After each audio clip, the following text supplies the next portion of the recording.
E aí, pessoal, aí é o professor Elvis Chaves mais uma vez aqui para bater um papo com vocês, né? Continuando a falar sobre um assunto que a gente comentou alguns meses atrás, né? Foram 2 vídeos que eu gravei falando sobre os tipos de teclado, né? Qual teclado você deve comprar no começo e tal. Então, surgiram alguns comentários, né? Eu notei que o YouTube me passou alguns comentários para analisar tudo e eu acabei vendo que tinha algumas perguntas interessantes. Então eu separei 2 perguntas que eu acho que vale a pena a gente responder e elas são bem pertinentes, né, em relação ao pessoal que está começando. Uma pergunta muito interessante que foi feita é qual teclado, né, eu devo comprar para que eu possa tocar na igreja, estudar, né, enfim, passar um bom tempo sem trocar de instrumento. Certo? Essa é a primeira pergunta. Respondendo, né, falando um pouco sobre isso. Bem, tecladistas, você que escolheu tocar um instrumento como teclado, você precisa entender que o teclado ele é um instrumento bem diferente, né, dos instrumentos acústicos, né? Um violão, por exemplo, ele é o mesmo instrumento praticamente há 300 anos, né? O piano é a mesma coisa. Então, instrumentos acústicos eles não mudam, né? Eles têm a mesma estrutura física, né? Mecânica e tal. Muda-se um pouco os materiais e tal, mas são o mesmo instrumento, né? Eles não mudam, são os mesmos instrumentos. O teclado é um instrumento que sofre atualizações a cada 2 anos, 3 anos. E essas atualizações, muitas vezes, elas são quase que totais, né? Começando pelo design dos instrumentos, a posição dos botões, o nome dos botões, o acréscimo de recursos, a retirada de recursos. Então, veja só, você que escolheu tocar teclado, você precisa entender que não existe um instrumento definitivo para você, certo? É muito diferente do violino, que você herda o violino do seu avô, que foi dado a seu pai, né, e que está passando para você. Isso não vai acontecer com o teclado, jamais, certo? A vida útil de um teclado, eu acho que gira em torno, pelo menos dos que eu tenho experiência, gira em torno dos 10 anos. Mas um teclado, depois de 5 anos, ele está praticamente obsoleto. Hoje em dia, com o avanço da tecnologia, né, essas novidades aí que aparecem dos recursos de conectividade, Wi-Fi, Bluetooth e tal. Então você tem os instrumentos se transformando a cada 2, 3 anos. Né? Atualmente o meu teclado é um PSR 670. Eu já tenho esse instrumento há 2 anos e meio, mais ou menos isso. E eu já estou aqui preocupado, pensando que a Yamaha já deve estar prestes a lançar uma atualização dele, né? E muito provavelmente o meu teclado não vai ficar obsoleto, né? Mas esse novo modelo vai trazer muitas coisas, muitos recursos novos. E o que é que acontece? Quem é tecladista, que lida com essa tecnologia, fica louco quando sai uma atualização, né? Pelo menos eu trabalho com isso há mais de 20 anos. E eu estou sempre procurando me atualizar, ver quais são os instrumentos que saem e tal, ver o que é que eles têm de novidade, né? Muitas vezes eu passo mais tempo vendo o que é que eles fazem nos recursos, né? Para poder tocar. Então, quando eu compro o instrumento, eu passo 2, 3, 4 semanas lendo o manual, vendo o que é que ele tem de diferente. Ou seja, o meu repertório é todo mudado por causa disso. Então eu volto a dizer, quando a galera me pergunta assim, professor, eu quero tocar na igreja, eu vou comprar um teclado e eu quero aprender nesse teclado e futuramente eu vou tocar na igreja. Então, preste bem atenção, certo? Eu vou ser bem franco, bem sincero nesse ponto. A prioridade não é o instrumento que você vai tocar na igreja. Não. A prioridade é, será que você vai conseguir aprender para tocar na igreja? Primeiro você tem que levar em consideração a grandiosíssima possibilidade de você desistir no meio do caminho. Certo? Sabe por quê? Porque todo dia sai um esperto de casa e um cabeça de pudim. Né? Cabeça de pudim é aquela pessoa que vive num mundo místico, no mundo mitológico, onde a música ela habita nos territórios divinos, onde aqueles escolhidos são dotados de uma vocação e essa balela toda. Né? Gente, música é matemática, certo? Música é estudo. É você sentar, estudar, tá? Forçar até conseguir. Ou seja, corre o grande risco de você desistir, ou seja, de você nem conseguir aprender a tocar o instrumento. Bem, o que tem de gente por aí, besta, que cai na conversa de gente de internet, cabeça de pudim, cai na conversa de qualquer canal, de qualquer professor aí de internet, e assim vai. Esquece de aprender o básico, esquece de aprender a ler partitura, por exemplo, esquece de aprender teoria musical. Muitas das coisas, muitas das dúvidas que você tem aí na parte prática, você responde estudando teoria, lendo partituras. Ou seja, você esquece da sua iniciação musical, né? Você vai logo para o prato de feijão com arroz e carne, né? Esquece de tomar o leitinho no começo. E isso é grave, isso traz consequências complicadas para você num futuro não muito distante, né? Já você está parando, você não consegue passar daquele ponto. Então, muito cuidado, porque, como eu disse, todo dia sai um esperto de casa e todo dia sai um cabeça de pudim. Quando esses dois se encontram, né, o esperto vai dizer para esse cabeça de pudim que em 3 meses ele vai estar tocando na igreja e de que ele vai participar das bandas e que ele, mas me pague 3 meses adiantado, né? Você pode depositar na nossa conta ou pagar um boleto. Se você não gostar, depois de 3 meses a gente pode devolver o seu dinheiro. Mas para devolver o seu dinheiro, lá vem aquelas perguntas, né? Por que você não gostou? Justifique, anexe o documento e faça assim, assim, assado. Ou seja, resumindo, o dinheiro não é devolvido, né? Porque não atendeu os requisitos da devolução. Afinal de contas, você usou o material, você assistiu os vídeos e lá vai e assim vai, né? Então, muito cuidado com essas conversas, tá? Eu quero deixar essas aspas aí abertas, né? Muita gente chega para mim e faz: professor, eu quero apenas tocar e cantar, eu quero acompanhar. Aprenda a tocar primeiro, tá certo? Aprenda a tocar primeiro. Quando os dedinhos estiverem subindo e descendo no instrumento, aí você para pensar em acompanhar, deixe de ser impaciente, vai estudar o básico. E esse básico dura 2 anos, 3 anos, 4 anos, vai depender da pessoa, certo? Então, muito cuidado com essas... Com certeza ele não dura 3 meses. 3 meses não. É engraçado porque o pessoal fica filtrando lá no YouTube. Escala pentatônica, que é a escala de improviso, né? E engraçado que eu comecei falando de teclado e estou falando de escala, mas é porque não dá. A escala pentatônica dominante, escala blue com penta blue e... você não sabe montar nem escala diatônica, infeliz. Aprenda as escalas diatônicas, aprenda o básico, faça direito, aprenda a tocar com metrônomo, né? Para quem toca teclado arranjador, que usa os ritmos, toca no ritmo, toca no ritmo, entendeu? Você não tem que acertar só a nota, não. É um dó e você toca o dó, toca a peste do dó no tempo certo, fica bonito, entendeu? A coisa mais ridícula do mundo é você ouvir alguém tocando fora do ritmo. É complicado, entendeu? O cara que tem um ouvido bom, um músico, a gente fica ouvindo e o cara toca a nota fora do tempo. Meu amigo, não dá não. Bem, fora esse desabafo, continuemos a questão do teclado. Então, você não deve se preocupar com o instrumento que você vai tocar na igreja, porque no decorrer desse tempo que você vai estudando, 2, 3, 4 anos, esse instrumento que você comprou para aprender, muito provavelmente ele já está obsoleto, por causa das atualizações que eu mencionei antes, né? Então, você é tecladista? Ótimo, massa, você faz parte de um mundo fantástico da música, né? O mundo da diversão, o mundo da diversidade. O teclado é um instrumento muito diverso, ele pode se encaixar nas mais diversas situações, isso vai depender muito da sua criatividade também, não só do instrumento. Mas, como ele é um instrumento muito diverso, ele é um instrumento também que se atualiza muito rápido, certo?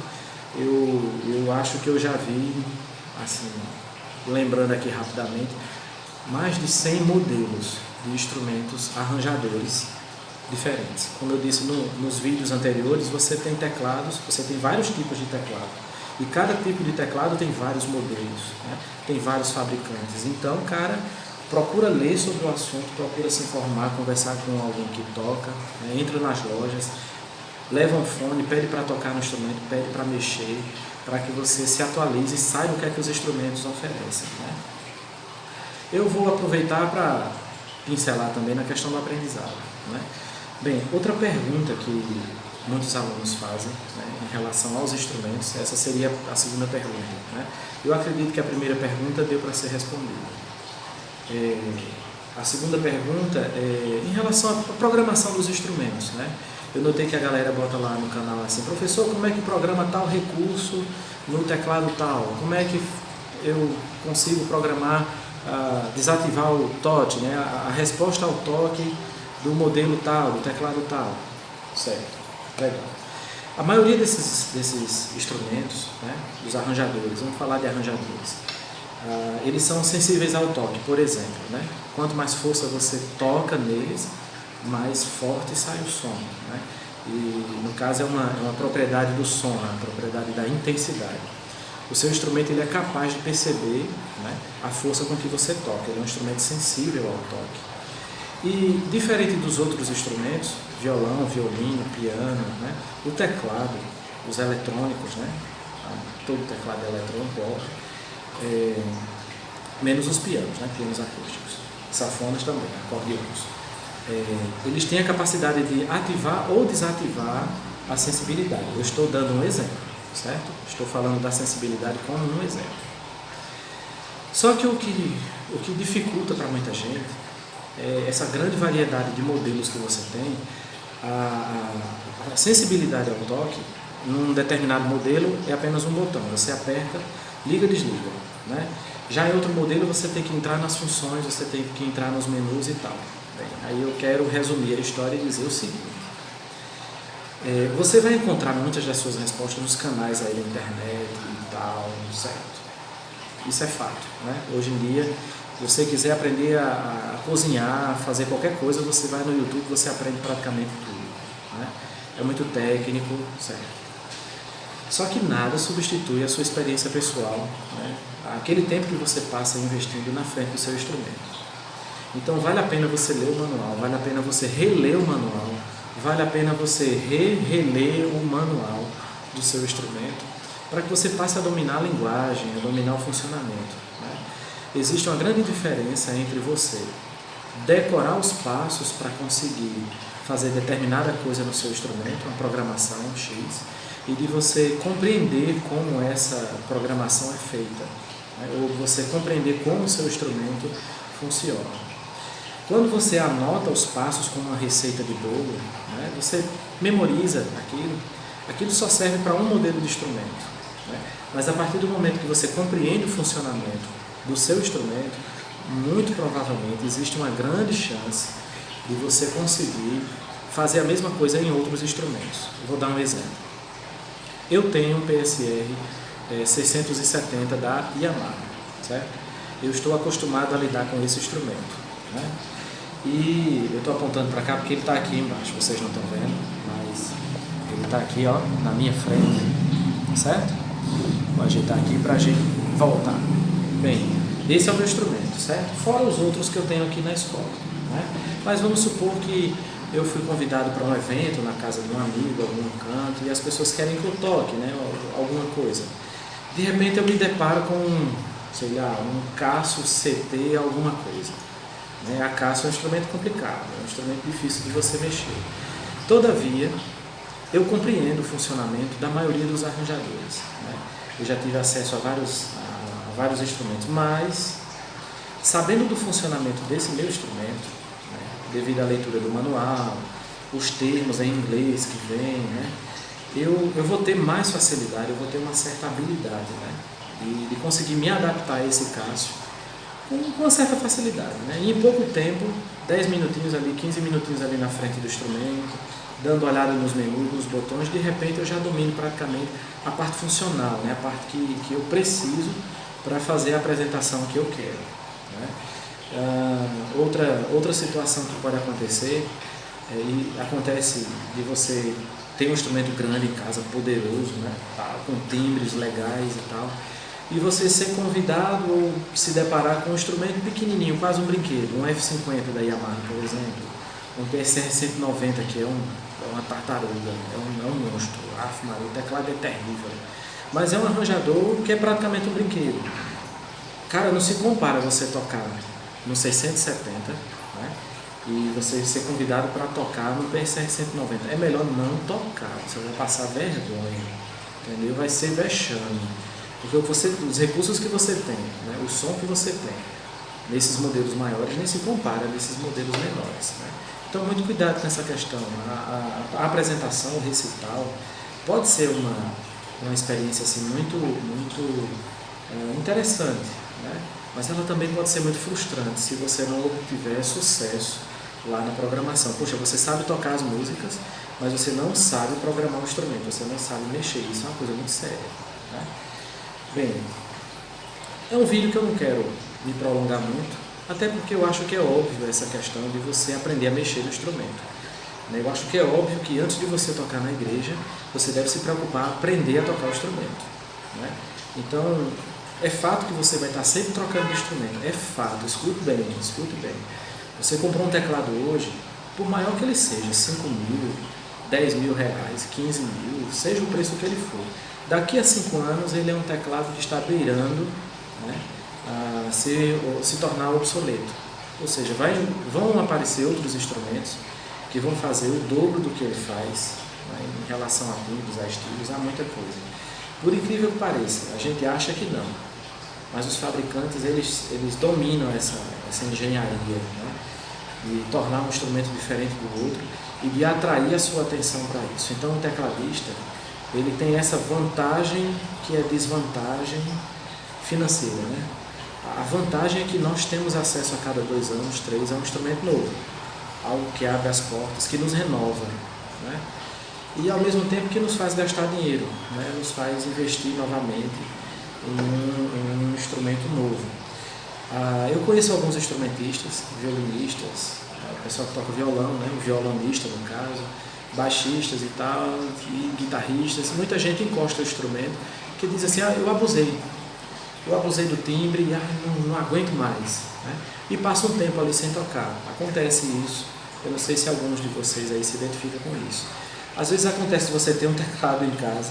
Eu tenho alguns alunos que têm um teclado em casa grande, mas olham para o teclado assim e fazem, eu não aguento mais esse instrumento. Infelizmente o flautista, o pianista, sei lá, o violonista e tal, eles não têm essa opção de mudar de instrumento e obter assim tanta diferença, né? Já o tecladista, quando a gente muda de instrumento para um modelo mais robusto, um modelo mais caro, mais atual, poxa, você passa um bom tempo descobrindo coisas e reinventando e refazendo. Assim, eu vejo como uma vantagem, né? Então, se conforme com isso, né? Se você escolheu tocar teclado, você escolheu um instrumento que é versátil, como eu já disse, é um instrumento que se atualiza, certo? Então, fique sempre guardando um dinheirinho, cuide bem do seu instrumento, porque você vai precisar vender, né? E é um instrumento que perde assim, o valor com facilidade pelo fato de ele ir se tornando obsoleto com o tempo. Então, quanto mais você conservar, quanto mais você limpar, cuidar dele, melhor, né? O instrumento que você vai adquirir, o mais novo, certamente é de um preço superior. Então, você vendendo o seu instrumento antigo e complementando para comprar o instrumento mais novo, ajuda bastante, tá certo? Eu espero ter respondido aí as 2 perguntas, né, que eu selecionei e ter ajudado vocês aí, como sempre, nessas pequenas dicas e conversas que a gente tem, tá certo? Eu vou deixar aberto para as perguntas, para os comentários. Eu quero pedir desculpas assim também, porque infelizmente a gente não tem como responder a todo mundo ali nos comentários, né? E eu resolvi não abrir, não liberar os comentários, porque tem muita gente falando besteira, muita gente perguntando bobagem, né? Me desculpem a sinceridade, mas eu quero abrir esse canal, né, um espaço também sério, um espaço para que a gente possa dialogar e conversar sobre coisas que sejam do interesse da música, né, dos músicos e que de fato possam trazer respostas que façam com que a gente cresça, né? Então, antes de perguntar, revejam, avaliem as perguntas, vejam se aquilo realmente vai trazer uma contribuição para a gente, tá certo? Em breve a gente vai ter uma live aí, eu vou tentar conversar com a galera ao vivo, né, responder algumas perguntas sobre essa questão da educação musical, sobre as dúvidas de compra do instrumento, né? mas infelizmente eu não quero tratar sobre a questão do tocar em si, né? Nessas lives, né? Nos vídeos. Eu acredito que a videoaula ela é importante, né? Mas eu acho que a aula presencial ela é mais valiosa, né? Ela tem um toque de expressão melhor, né? Você tendo contato com o professor diretamente é sempre melhor. Enfim, assim que essa live tiver para sair, a gente avisa, tá certo? Bem, aqui é o professor Elvis. Eu quero desejar para vocês aí um feliz ano novo, né? Afinal de contas já estamos pertinho. Isso vai ficar registrado aí. E que Deus abençoe a vida de vocês, né? Paz e graça e até o próximo vídeo.